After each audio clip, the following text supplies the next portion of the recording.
Thanks for tuning in to another episode of Inside NDU, the podcast that gives you insight on the inner workings of Notre Dame University Al Waize.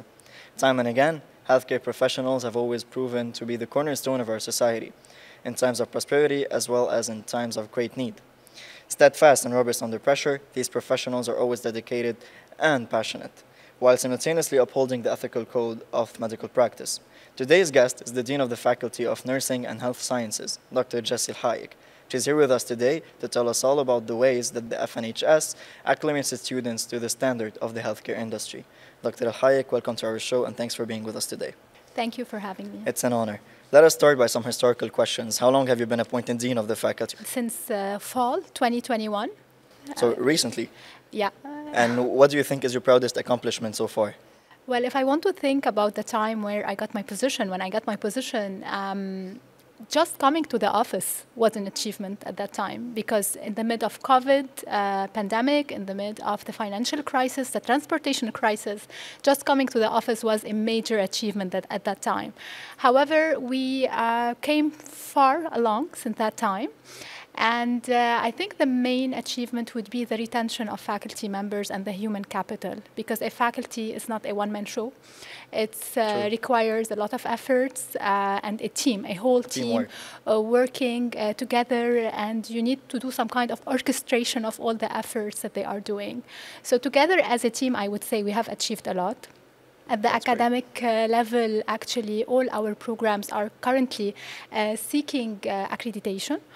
So FNHS is like a beehive right now. The first program taking the lead is the BS in Food Safety and Quality Management. They already applied. Which we're going to talk about later on. Yes. So they already applied for IFT HERB early fall. The BS in Medical Lab Technology, they are currently preparing their application for NACLS. That's amazing. For August 2024, we're planning for that. And then the BS in Nutrition and Dietetics, they are currently reviewing the standards of ASCEND. So hopefully we'll be working on program revisions to be in line with the requirements. And the BS in Nursing, they have reviewed already the program and they are in line with the requirements of CCNE, and hopefully we'll be submitting our application next academic year. So hopefully we're going to see the FNHS being at the top of the faculties here at NDU I hope as well. so. We're trying to do this. On the level of research, it was also very challenging to do research within the current financial crisis and the limited funding available. It wasn't really easy.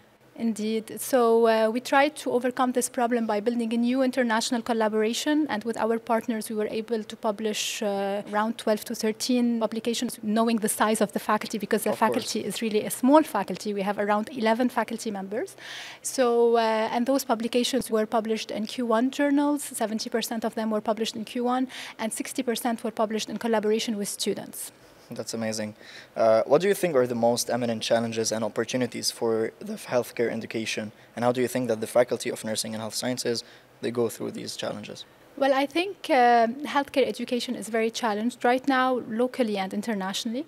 So the advancement in technology, or the burst of advancement in technology, is definitely a challenge, because we have to continuously update our curriculum to integrate new technological advancement. It's also something we're going to tackle later on. Yeah. Yes. So particularly AI in healthcare. So we're not afraid of AI. We're trying to integrate AI as part of our teaching. We want our students to be critical about the use of AI.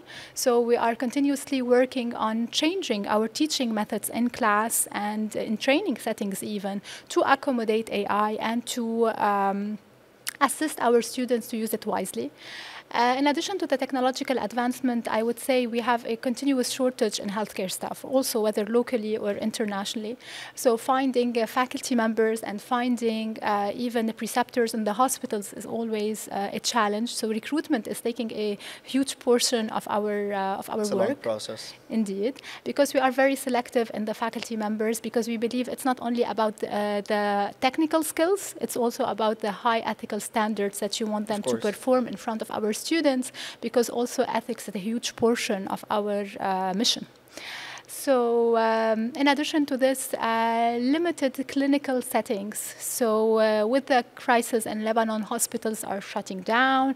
They have limited capacity, shortage of staff. So we're not always finding the right spots for our students, because also we want to maintain high quality education. So we are trying to, as much as possible, to make new collaborations with additional hospitals. So we are increasing the pool of collaborators and the stakeholders. That's amazing. So we know that the Faculty of Nursing and Health Sciences, basically, its main mission is healthcare as an industry overall, and whether it's personal health or community health, this is what it tackles. So what are some of the initiatives that the faculty have undertaken recently? Well, this year we launched two centers, the Center of E-Health Innovation and the center called COPTER, which is the Center of Obesity Prevention, Treatment, Education and Research.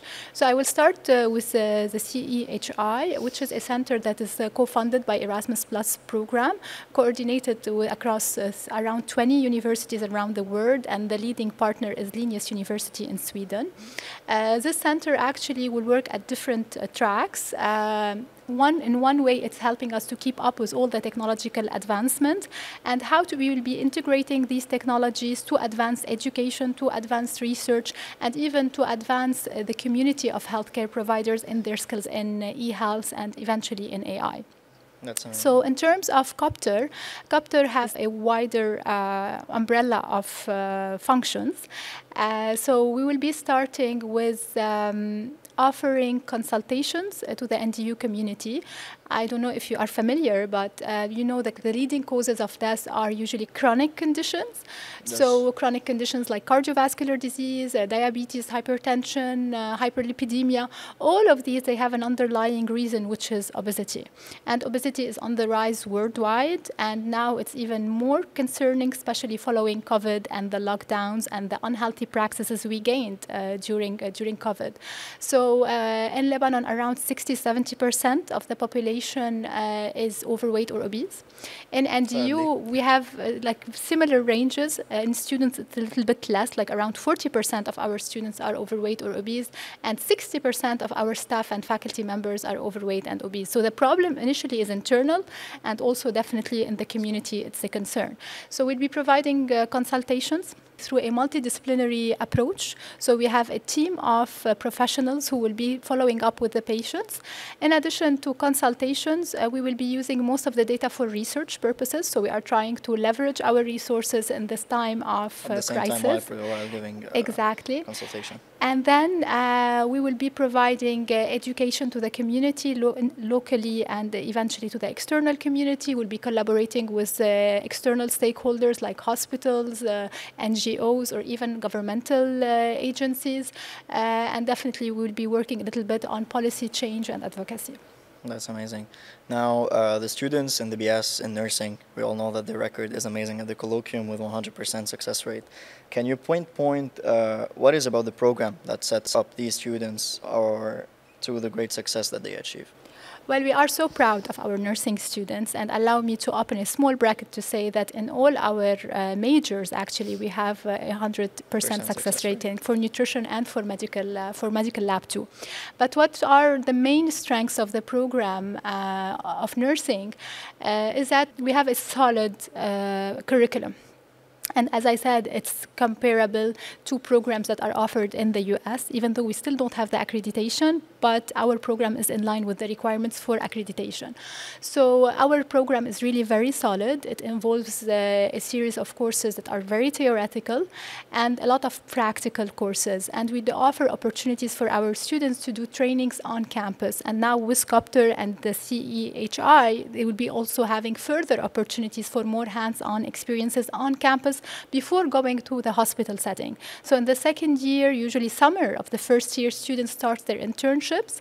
And we have really a decent number of very qualified preceptors who follow students very closely in their internship. You know, students might have the theoretical knowledge in the beginning, but don't have the confidence to act.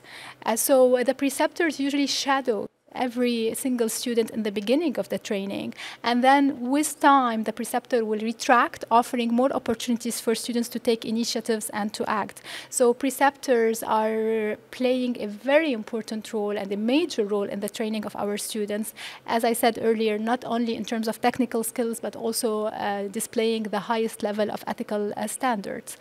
In addition to this, we allow our students during their undergraduate years to conduct some form like basic research as part of the research project. So they build like SPSS skills, data collection skills, data analysis skills. So this is usually in senior year. In addition to this, now in healthcare, the trend is to offer a multidisciplinary approach to any kind of treatment. So we are assisting our students to get this multidisciplinary approach as part of certain courses. For example, the ethics course that we offer at the faculty is taken by all our students in nutrition, medical lab, or nursing.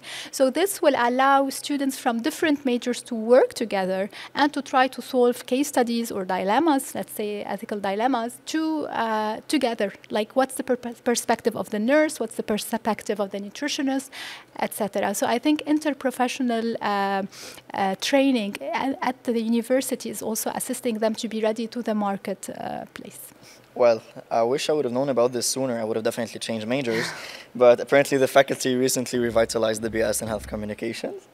So in your opinion, such major basically faces a lot of obstacles and challenges, especially with the misinformation that always goes on over the social media. So what do you think about it? How can the program overcome these challenges and maintain good health communication? Amir, it's never too late. You can always join. I'm always interested in the field, and I keep myself pretty much busy while learning and reading a lot about medical stuff. But, you know, we always have preference over something at the end. I fully understand.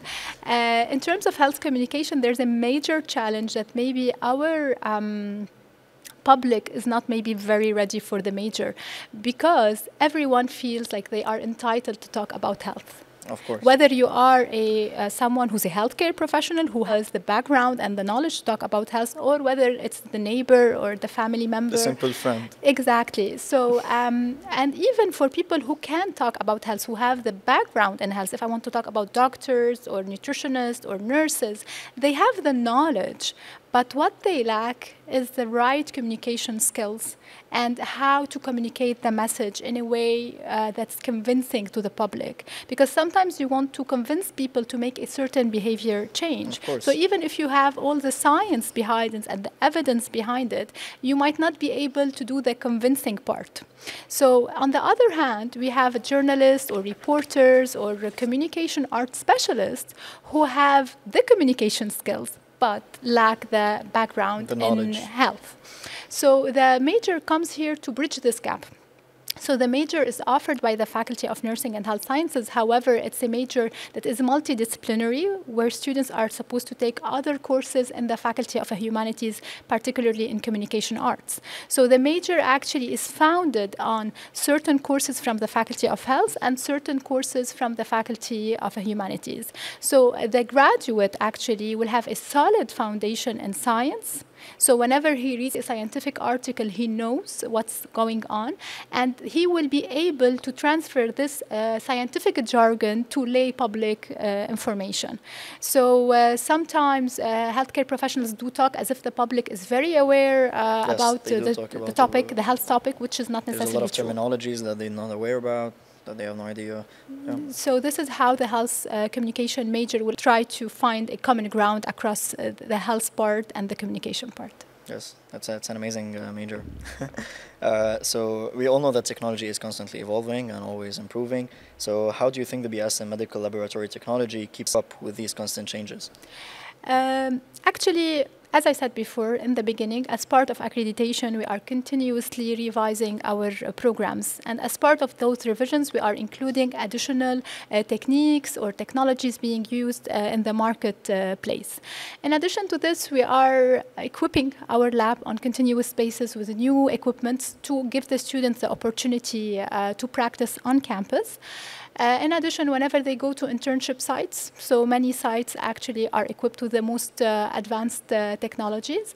And this year, through the advisory board members, we were able to collaborate with the Order of Clinical Biologists in Lebanon to try to seek internships and opportunities for training for our students locally and internationally on the new technologies for the medical lab students. That's amazing. I think now we're going to hit the war between the two fields of nutritionists and dietitians. So could you possibly give our audience the main difference between the two actual healthcare professionals? And at the same time, can you tell us what title is given to the graduates from the BS in nutrition and dietetics? Well, if I want to say very briefly what's the difference, I would say that the word dietitian is more strictly regulated than the word nutritionist. To be named a nutritionist, you can take a couple of courses, not even necessarily a degree, and you will be named a nutritionist. Really? Yeah, it's as simple. However, for dietitians, it's a little bit more complicated. The first step actually is to have a BS in nutrition and dietetics. The second step is to have an internship, usually a 6 months internship and in a hospital or a clinical setting where you will get trained on medical nutrition therapy, which is whenever you provide diets to people who have different kinds of disease. The third step, you have to do the colloquium exam, which is like a licensure exam to be able to practice. Then you can get your license to practice and you will be known as dietitian. And then there's one step further to be a licensed dietitian. Then you have to be part of the Lebanese orders of dietitians. So could we consider that a dietitian is actually a doctor in a way, or no? Not really. You cannot call her Dr. X, actually. You can call her by Miss or Mr. whatever.